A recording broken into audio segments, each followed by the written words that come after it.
Hi, it's me, Gitte Larsen again, Associate Professor at the Academy, International Business Academy in Kolding. So in this last video where I present to you the three types of loans that you need to be able to discuss and evaluate in this semester, we are coming to the last loan type that we call the serial loan. Now, you know, we are in the topic of financing, and we are in the part where we talk about external financing options for the company to finance their planned activities. So the serial loan that we talk about is characterized with the with the way that the outstanding debt profile is presenting itself, because serial loan means that we have the same identical installments every time we have a payment date, meaning we chop off the same amount of money of the remaining debt every time we have a payment. So the outstanding debt profile will look like this, like small stairs, because we chop off the same amount every time we make a payment, meaning that the installments here are fixed, and that the interest will of course change according to the remaining debt, and that the payment you make every payment date is also going to change. This is probably also why, through to the tradition, the reason why this is not a very well-known type of loan, because it's easier to administrate an annuity loan, for instance, where you have the same identical payments. So this is what characterizes the serial loan: identical installments in every payment, and therefore the payment itself changes every time. So like we have done so far previous in the other videos, we are going to jump right into Excel and taking a look at how to calculate the annual percentage rate, so the actual cost, the actual interest rate of this type of financing, and how to calculate. So I have worked a little in forehand here, so I am using the exact same example that I have been using in the other videos, in the other examples where I introduced to you the annuity loan and the bullet loan as well. I'm just moving my video a little. I'm a little unsure whether or not you can see me, but nevertheless. So make sure, press pause, that you recreate this part of the sheet. Copy it from the other sheets if you have them, of course, available. Otherwise, write the principal, borrowing cost, proceeds, etc., etc. Down to the quarterly interest here. It's the same example as the previous video, so I'm not going to explain it again. All right. So, you know, I like to put my calculations into steps. That makes it more easy for me. So step one, just like with the annuity method and the bullet loan, is always to calculate the variable that characterizes this type of loan. I call this the fixed variable.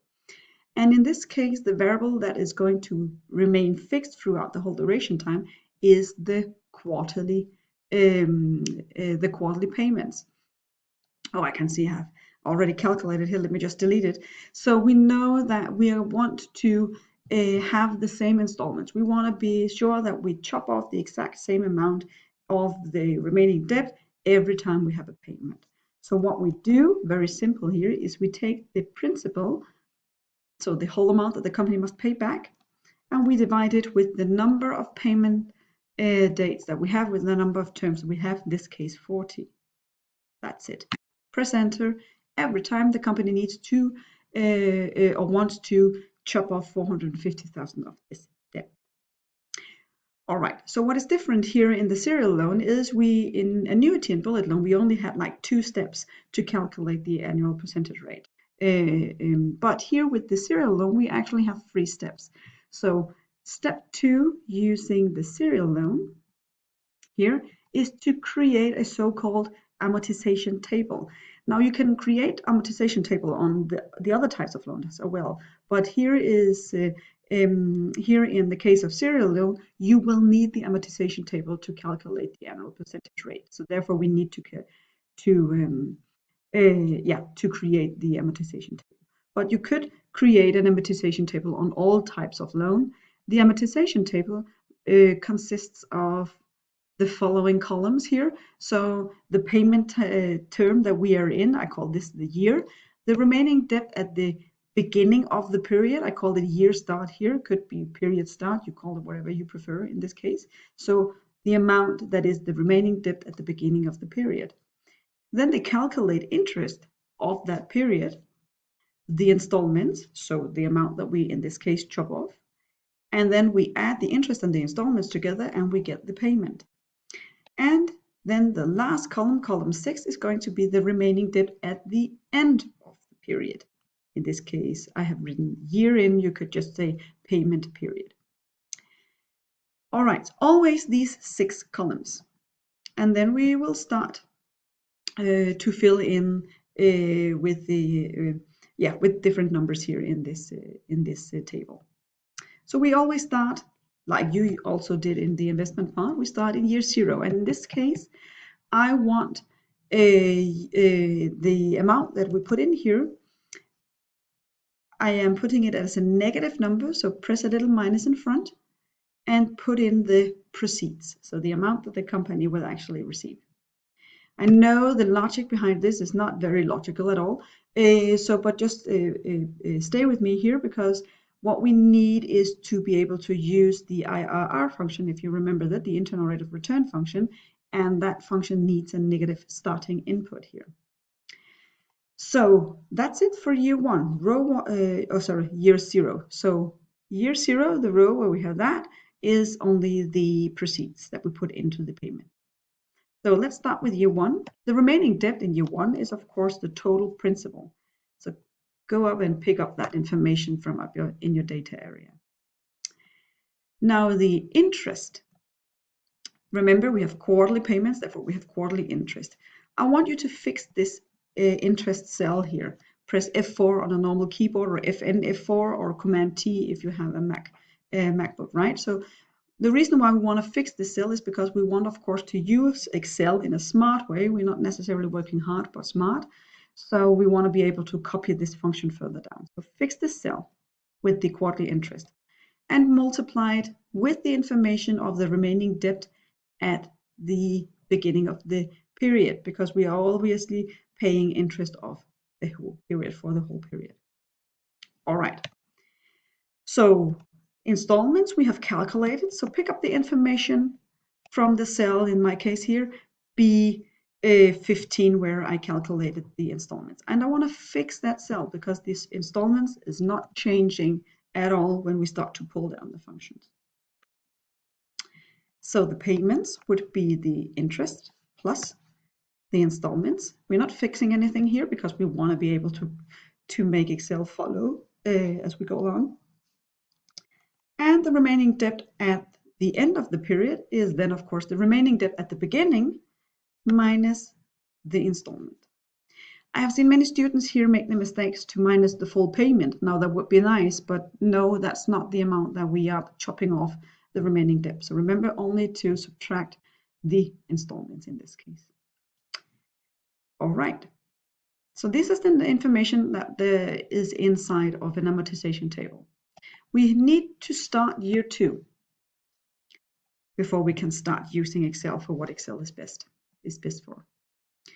Because we want this cell of the remaining debt at the year start, it can't continue to come here from our original data set here. We need this information to come from the previous year, the remaining debt at the year end.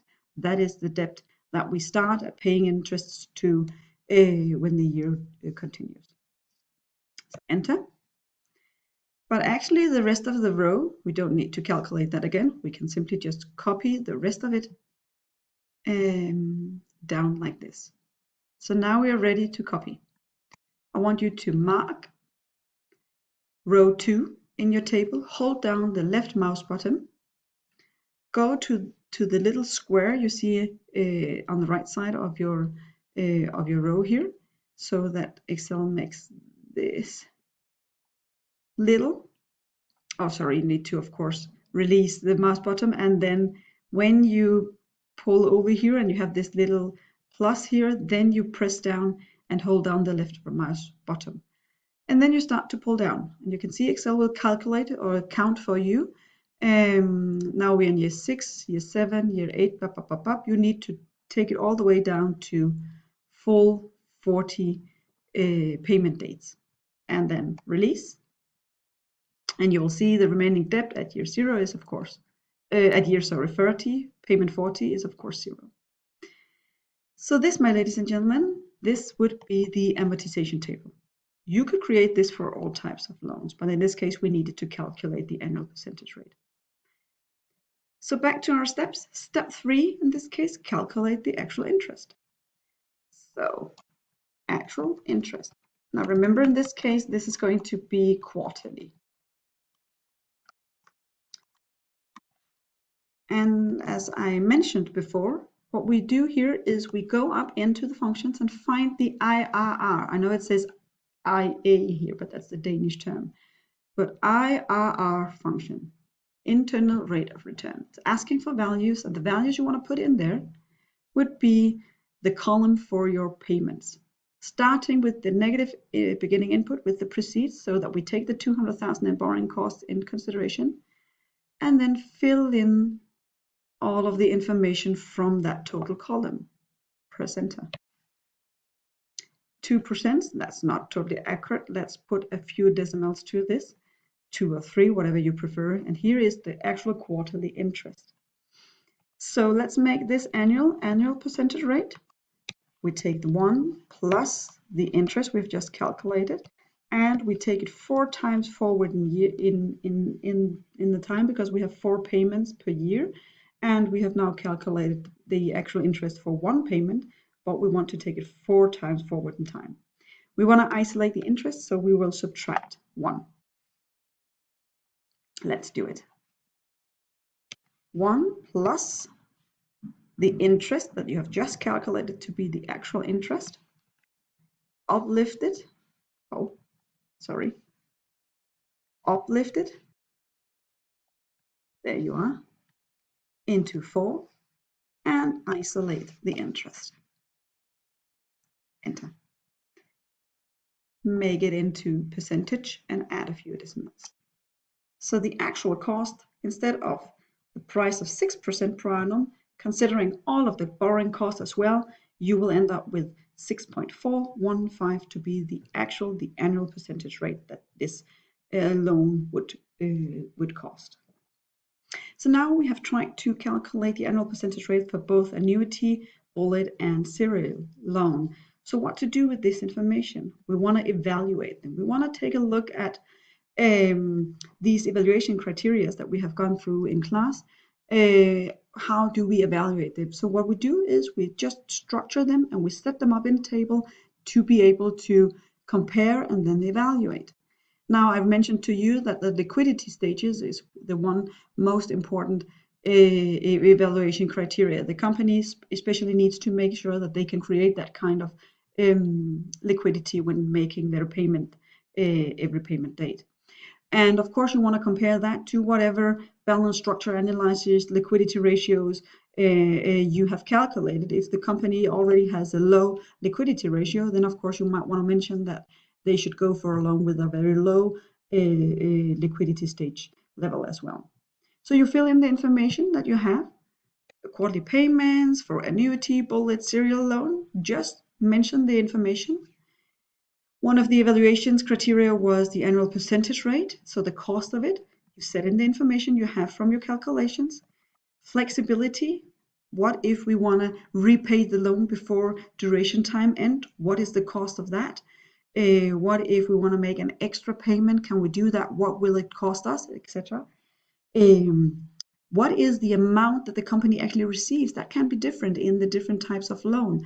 And you don't necessarily get a case where you would have the different types of loan. You could also have a case where you will have offers from different kind of institutes, but the same kind of loan. And then, of course, go ahead and do your calculations and evaluate them.